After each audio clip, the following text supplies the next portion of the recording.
Muy buenos días, bienvenidas, bienvenidos todos a la Casa de América, al Salón Bolívar de la Casa de América, para esta tribuna F, Casa de América, con el presidente del Congreso Nacional de Honduras, Luis Redondo.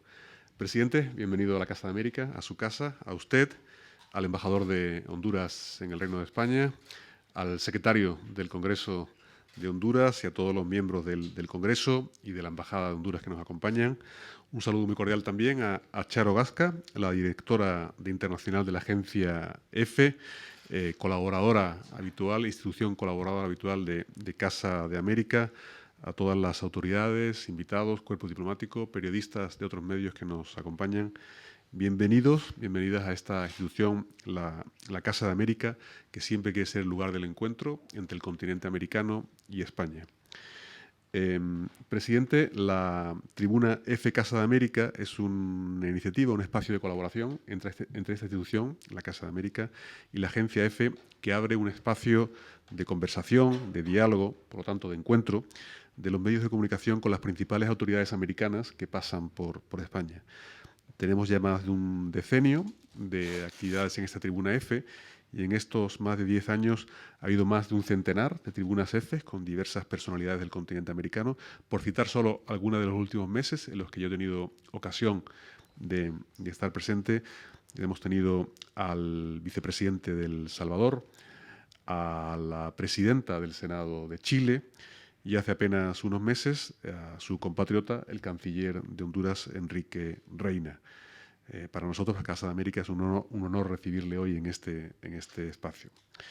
Casa de América cumple este 2023 31 años, son 3 décadas y un año, con esa labor inicial con la que fuimos creados. Mostrar en los salones de esta nuestra sede, de este Palacio de Linares, todo lo que está ocurriendo en el continente americano, en la política, en la economía, en la sociedad, en la ciudadanía, en el arte, en la cultura. Al mismo tiempo, el otro gran objetivo de esta casa, dialogar, conversar, reflexionar con los países del continente americano, del conjunto del continente americano, pero principalmente de América Latina, y en ese diálogo reforzar el vínculo iberoamericano que nos vio nacer hace ahora 31 años. Le enseñaba antes al presidente la placa que hay en las escaleras y que recuerda ese nacimiento de la Casa de América justo después de la segunda cumbre iberoamericana. Presidente, bienvenido. Voy a resumir muy brevemente el amplísimo currículum político de Luis Redondo. Con una amplia y consolidada trayectoria, es cofundador del Partido Anticorrupción de Honduras, cofundador del Frente Parlamentario de Apoyo a la Misión de Apoyo contra la Corrupción y la Impunidad en Honduras, precursor de la primera alianza de todos los partidos políticos de oposición en Honduras, y junto a José Manuel Zelaya Castro es gestor y precursor de la alianza de partidos políticos que en las elecciones del 2021 ganó la presidencia de la República, la presidenta que ha estado visitando España estos días, Xiomara Castro. Además, es embajador de la paz para Centroamérica y el Caribe y uno de los colaboradores globales del Think Tank 2022 para la reunificación de Corea del Sur y Corea del Norte. Además, aunque esto no está en el currículum, hemos estado conversando antes, además de un gran aficionado al fútbol, el fútbol español tiene ascendencia española, no solo por eso, presidente, sino por venir de un país tan querido en España y tan querido en esta Casa de América como es Honduras. Bienvenido a su casa, usted y toda su comitiva. Bienvenido a Casa de América, usted y toda su comitiva. Bienvenido, por lo tanto, a su casa. Muchas gracias. Muchísimas gracias, presidente. Quería preguntarle, la reciente elección de los magistrados de la Corte Suprema no ha estado exenta de polémica y me gustaría saber en qué medida la elección de estos 15 magistrados garantiza la independencia de estos jueces. Sí, gracias. Pues, en primer lugar, se ha hecho algo que no había pasado en el ordenamiento judicial de nuestro país. Regularmente, la Corte Suprema era repartida entre dos fuerzas políticas tradicionales y eso se ha roto ahora.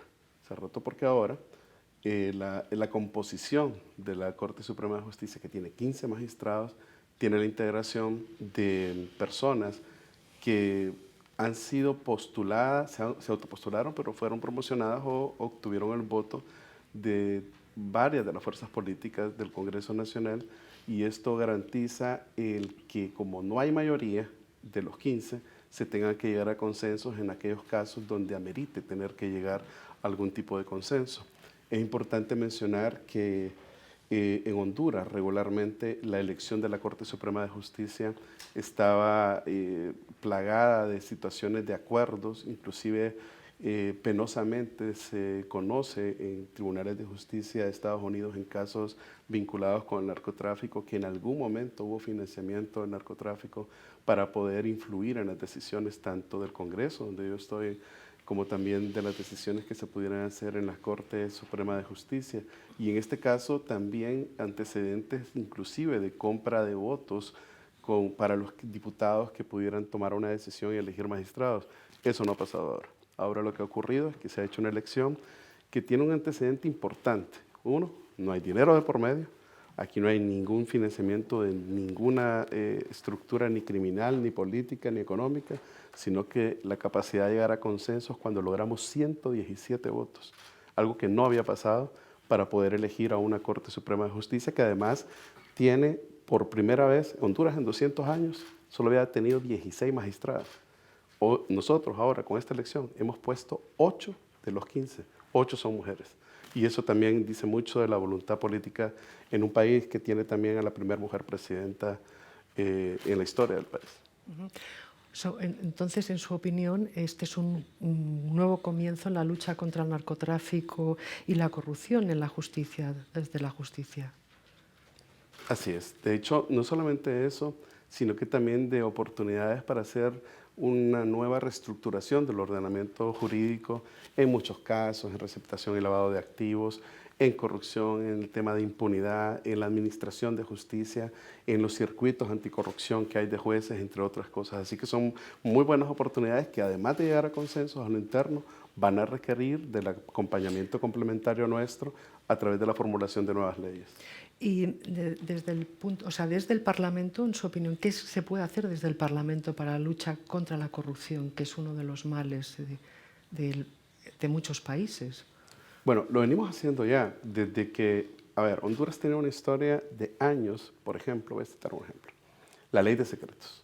La ley de secretos en la que se ampararon varios funcionarios antes para esconder documentación de actos de corrupción. Nosotros en el primer año derogamos esa ley de secretos. Era demandada por la comunidad internacional que en algún momento financió la Misión Internacional de Combate a la Corrupción, la MAXI, y a pesar de que hubo financiamiento, que la comunidad internacional pujaba para que se quitara este tipo de ley, nosotros en el primer año ya derogamos eso. Fuimos trabajando a través de un acuerdo que se firmó con Xiomara Castro previo a las elecciones, el cual llamamos Acuerdo Bicentenario, que también es un antecedente importante porque en Honduras nunca se había planteado a la sociedad una agenda legislativa como la que nosotros planteamos en el 23 de diciembre del 2021, donde en esa agenda están todos los decretos que en los últimos 10 años fuimos tomando nota que teníamos que derogar o reformar, como por ejemplo el que en Honduras se llama Código Penal de la Impunidad, que estamos en el proceso de formular un nuevo código procesal penal, y la formulación de estas leyes que ya empezamos nosotros a derogar o cambiar son las que nos van a permitir a nosotros tener un marco jurídico que los magistrados y los jueces van a tener que emplear en la aplicación de justicia. ¿Y existen en Honduras presiones para la reforma de la Constitución con el fin de limitar la capacidad de acción del Parlamento o no? Fíjense que en realidad hay asuntos como la inconstitucionalidad de la Constitución. Tal es el caso de la Junta Nominadora, que es la que hace toda la convocatoria que nosotros abrimos y la que hace la evaluación de los que se autopostularon para magistrados, que tiene sus situaciones que hay que cambiar o reformar, pero que nosotros no lo hicimos porque no dio el tiempo. Entonces, hay ejemplos claros dentro de la Constitución que nosotros tenemos que ver, revisar, cambiar. La única presión que nosotros tenemos es la del pueblo. Las demás no son presiones para nosotros. Cuando el pueblo, que en su representación nos nombró y nos dice, tenemos que devolverle el valor a la Constitución para evitar que nuestro territorio siga siendo ofertado y vendido a través de la zona de las sedes, por ejemplo.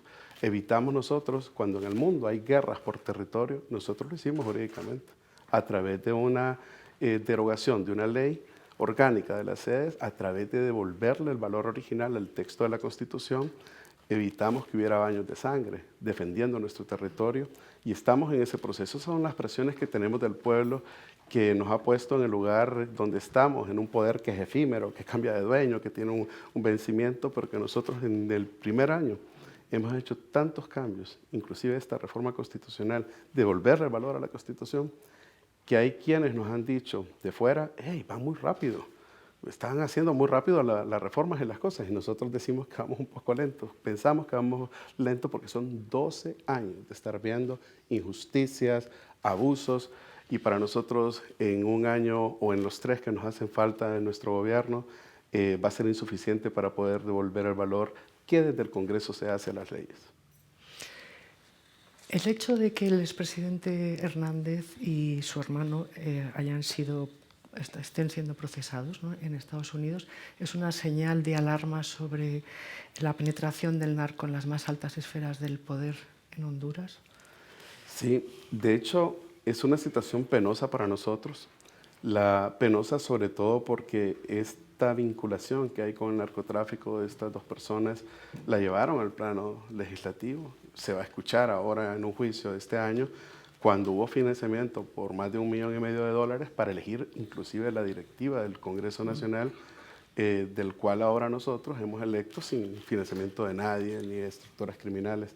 Entonces, cuando estas cosas se vuelven tan penosas, no podemos obviar que la institucionalidad de un país se utilizó para llevar toneladas de cocaína a otro país o a otras latitudes, a otros lugares que ignoramos. No podemos obviar que esa institucionalidad tiene todavía cierta ubicación que nosotros en este momento de manera muy sutil, con mucho cuidado, estamos desarticulando y vamos a desarticular totalmente. Ese es el propósito que tenemos como gobierno. Y sí es penoso porque también hay leyes que requerimos para poder devolver cierto ordenamiento jurídico. Fíjense que hay una ley que requiere 86 votos y necesitamos de los votos de la bancada del partido al cual pertenece los que están acusados de narcotráfico, Juan Orlando Hernández y Tony Hernández, el Partido Nacional. Su bancada tendría que sumar votos para poder hacer esas reformas que requieren de 86 votos. Entonces, ahí es donde se vuelve un reto para nosotros, que ya hemos logrado el acompañamiento de ellos, pero que también requiere de cierta concientización para que puedan votar a favor de esas reformas que los involucra a ellos y que seguramente van a generar cierta oposición.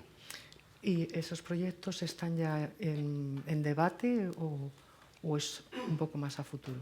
Hay uno que está en debate, Okay. Hay varios, pero hay uno que está en debate, el decreto 116. Es un decreto que en Honduras se conoció cuando la MAXI, la Misión Internacional de Combate a la Corrupción, le llamó la red de diputados, cuando se utilizaban fondos que debieron haber sido para ayudar a la sociedad en los diferentes departamentos, que es la forma de la división política de Honduras, y no se ayudó. Fueron a la bolsa de muchos diputados. Entonces, estos fondos o estos actos de corrupción se ampararon en un decreto, el 116, que requiere, según lo que ellos hicieron, de 86 votos. Entonces, sí tenemos en agenda eso, tenemos algunos otros decretos en agenda y que solamente con los consensos políticos se pueden lograr, con los momentos exactos y precisos de tener o contar con la disposición política, se pueden lograr que se deroguen. ¿Ya hay fecha o cuándo está prevista la instalación de la Comisión Internacional contra la Corrupción y la Impunidad en Honduras? ¿Hay ya se ha hablado de que es próximo, pero hay algo más concreto? Sí, fíjese que hay algo que es bueno decirlo. Antes de que fuéramos a las elecciones, nosotros hicimos una oferta electoral. La oferta electoral, Xiomara Castro la puso dentro del plan de gobierno, hizo una invitación, una carta a Naciones Unidas antes de ir a las elecciones. Luego se trabajó en un proyecto de decreto, el proyecto 4-2022, donde está la condena al golpe de Estado que se hizo en el 2009 en Honduras, y en los artículos 8 y 9 ya es ley que la Misión Internacional de Combate a la Corrupción llegue a Honduras. Eso ya es ley, fue sancionado inclusive por la presidenta. Ahora lo que procede es cómo se va a articular la misión cuál va a ser la participación de la parte de investigación de Honduras, cuál va a ser la participación de los organismos internacionales, el trasladado de conocimientos para que estas misiones también puedan ir trasladando conocimientos a nuestros fiscales locales. Y, por lo tanto, yo creo que ya es cuestión de que lleguemos a un acuerdo con Naciones Unidas para que, espero yo, ya este año tengamos la misión. Pero no hay una fecha concreta o un objetivo, simplemente durante este año. Sí, no hay una fecha concreta, pero sí pensamos que ya depende un poco de que este año, tal vez septiembre, octubre, por ahí empecemos a tener noticias ya de una fecha precisa. Muy bien. Y la relación con Nicaragua, siendo vecinos y dada la situación que hay en el país, ¿cómo afecta a la vida en Honduras? También me imagino que reciben nicaragüenses en el país. O sea, ¿cómo afecta la relación bilateral? Bueno, en realidad no hay una afectación. Nosotros en Centroamérica tenemos muy buenas relaciones con todos nuestros hermanos centroamericanos. Es común ver a nicaragüenses, salvadoreños, guatemaltecos en Honduras, inclusive haciendo negocios en Honduras. Compartimos nosotros a través de FOPREL, por ejemplo, donde estamos todos los presidentes de los poderes legislativos. En realidad no hay una afectación. Lo que vemos nosotros con las situaciones que se dan en nuestra región son oportunidades de cambio y esas las debatimos en esas mesas de reuniones. Ahora le voy a hacer una pregunta más relacionada con usted sobre las críticas de la oposición que no lo reconocen como presidente del Parlamento. Hay incluso denuncias de que usted amenaza a algunos de ellos, a jueces. ¿Qué opina usted? ¿Qué dice sobre esto? Sí, nosotros, primero le voy a mencionar algo. El Congreso en el que yo estoy, se pagaban 387 millones de lempiras para que la matriz mediática pudiera manejar el discurso que se hacía desde el Congreso. Nosotros no pagamos un 5, no pagamos medios. Partiendo de eso, cuando nosotros llegamos al Congreso, en realidad ocurrió algo que muy poca gente tiene que ser constitucionalista para que lo vea. El 23 de enero nosotros evitamos que se rompiera el orden constitucional en el país y con 110 congresistas presentes en la sesión, nosotros elegimos la Junta Directiva Provisional y la Junta Directiva en Propiedad del Congreso. Era evidente que hubo un sector que, por cierto, la mayor parte o el número mayor de diputados de ese sector son del partido de Juan Orlando Hernández, que quisieron llevar el que se eligiera otra junta directiva rompiendo toda la Constitución, las fechas, entre otras cosas. Es natural que ellos sigan con su discurso, sin embargo en mi oficina llegan y me dicen presidente, pero públicamente dicen otra cosa. Entonces es más un tema político, un discurso como para poder afectar. Si no van a encontrar conmigo ninguna crítica de corrupción, ninguna crítica de narcotráfico, ninguna crítica de otro tipo. En cuanto al tema de amenazas, a mí me sorprendió porque hubo una persona que llegó a mencionar en algún momento que le habían destruido su carro, su vehículo. Yo me vi en la necesidad, no es cómodo para mí, de poner públicos los videos que se vieran que había sido un camión de basura, que había tenido un accidente con esto. Entonces son más denuncias infundadas que quieren hacer una imagen diferente, que si es necesario, pues las aclaramos. A veces no hay tiempo. Nosotros en esta última elección de la Corte tomamos todo el tiempo para enfocarnos precisamente en la elección. No nos dejamos desviar y lo voy a garantizar algo. Después de que elegimos la Corte, ya no van a haber ese montón de críticas. Era como para querer manipularnos o llevarnos a un tema de negociación que conmigo no se va a poder hacer negociaciones para favorecer a estructuras que están vinculadas con el crimen organizado. El líder de Salvador Honduras, del partido, Nasrallah, también ha sido un poco crítico con usted. ¿Han hablado después de estas críticas públicas? ¿Hay algún deseo de suavizar esa relación? Bueno, Salvador Nasrallah y yo somos amigos. Y, por cierto, nosotros nos conocimos por temas de fútbol con Salvador. Hace poco, hace 3 días, estuve en una invitación para celebrar el natalicio del emperador de Japón. Ahí compartimos con él, hicimos un par de bromas. Salvador cuando yo empecé con él en la fundación del Partido Anticorrupción, desde entonces para acá, me renunció más de 34 veces. Renunciaba, cambiaba. Él tiene esa personalidad que a veces dice una cosa, después cambia otra. Por lo tanto, yo no tomo muy en serio esas posiciones, ya que tenemos asuntos verdaderamente importantes para el país. Muy bien. Bueno, me encantaría seguir preguntándole, pero creo que vamos a dar paso a los compañeros si quieren hacer alguna pregunta. Sí, Vamos a hacer un turno de preguntas. Recuerdo que las preguntas de la Tribuna F son para los periodistas que se han acreditado previamente, así que os pedimos que digáis de qué medio venís y formuléis vuestra pregunta, ¿vale? Muchas gracias. Hola, buenos días. Mi nombre es Fausto Triana, soy corresponsal de la agencia Prensa Latina. Quería preguntarle sobre la cumbre CELAC Unión Europea que va a ser en Bruselas en el mes de julio, promovida por España a raíz de la presidencia que va a ostentar España de la Unión Europea en ese semestre. Significa, creo que bastante para América Latina, porque hacía tiempo que no se hacían estas cumbres de la Unión Europea con la CELAC, y es un momento en el cual América Latina hay una tendencia, puede decirse, o hay muchos gobiernos que son de izquierda o centroizquierda que han asumido la presidencia. ¿Ve esto como una oportunidad de realmente consolidar el vínculo de Europa con América Latina? Y en esta misma línea tengo que volver a insistir lo que habló mi colega Charo sobre el tema de Nicaragua, pues está muy reciente. O sea, ha habido posiciones muy críticas de gobiernos de izquierda, justamente de Chile, de México, de Argentina y también España, por cierto, que ha ofrecido asilo y nacionalidad a estas personas de Nicaragua. Gracias.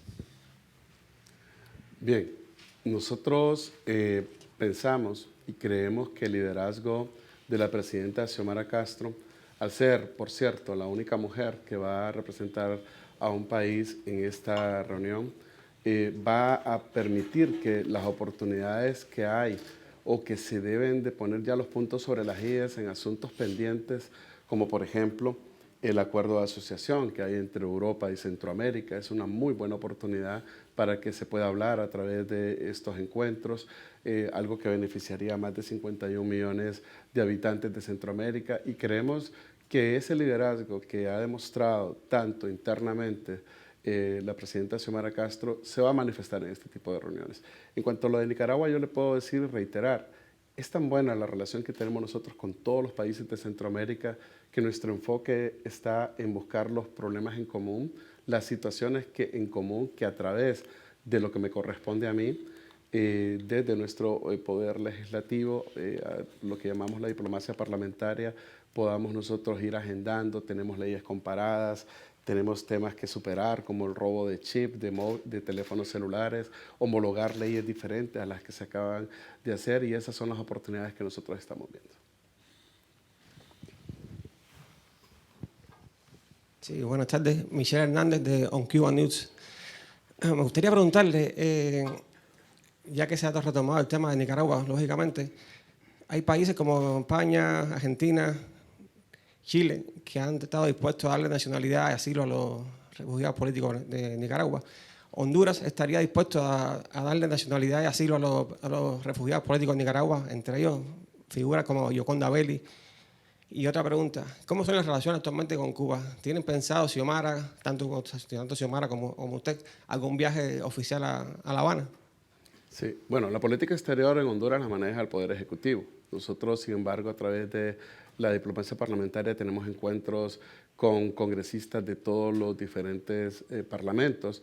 Nosotros mismos hemos iniciado una gira para poder suscribir convenios, acuerdos con los diferentes países. Son varios países de América Latina con los que hemos hecho estos convenios, sobre todo porque América Latina ha sido casi no vista en el panorama, en la parte geopolítica. Nosotros creemos que solo la unidad en las voces de nuestros países a través de los parlamentos, me refiero a esa parte, se puede unir en que una pequeña voz de un país se pueda convertir en un gran trueno con todos los países de Iberoamérica, de América Latina, y esas son las cosas que estamos construyendo. Por lo tanto, esa relación que hay con los parlamentos inclusive el de Cuba. Vamos a tener también una visita, así como estuvimos en Costa Rica, como estuvimos en México, como estuvimos en Argentina, en Puerto Rico, Dominicana, El Salvador, etcétera, como congresistas que también nos han ido a visitar a Honduras, que son de Estados Unidos, nos están permitiendo a nosotros darle una dinámica que vaya más allá de los viajes entre congresistas, sino que tengamos una agenda que pueda ser continuada en el tiempo en asuntos que tienen que ver con el espacio de tiempo que tenemos nosotros dentro de nuestra gestión, como también aquellos asuntos que hay que ponerle ya la dirección en el tiempo y que traspasan el periodo de gobierno que tenemos nosotros. Eso es algo que en Honduras estamos haciendo. Estamos ampliando y fortaleciendo la parte institucional para darle seguimiento a las relaciones internacionales que hay entre los parlamentos. Así que eso por un lado. En cuanto a la otra parte de su pregunta.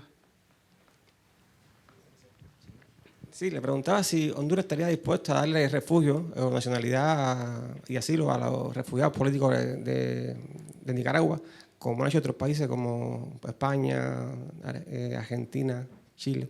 Sí, mire, Honduras tiene, nosotros en nuestro Parlamento acabamos de aprobar una ley de desplazamiento interno que va a regular internamente, va a regular todo lo que tenga que ver con la migración interna.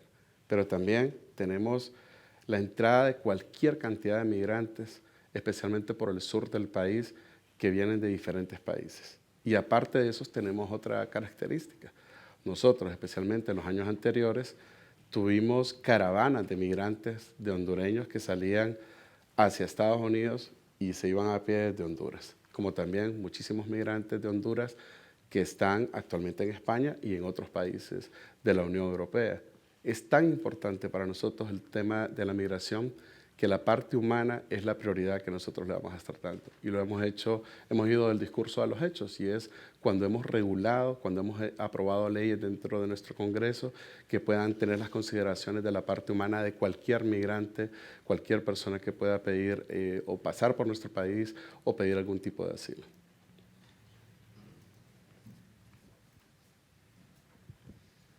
Buenos días, presidente.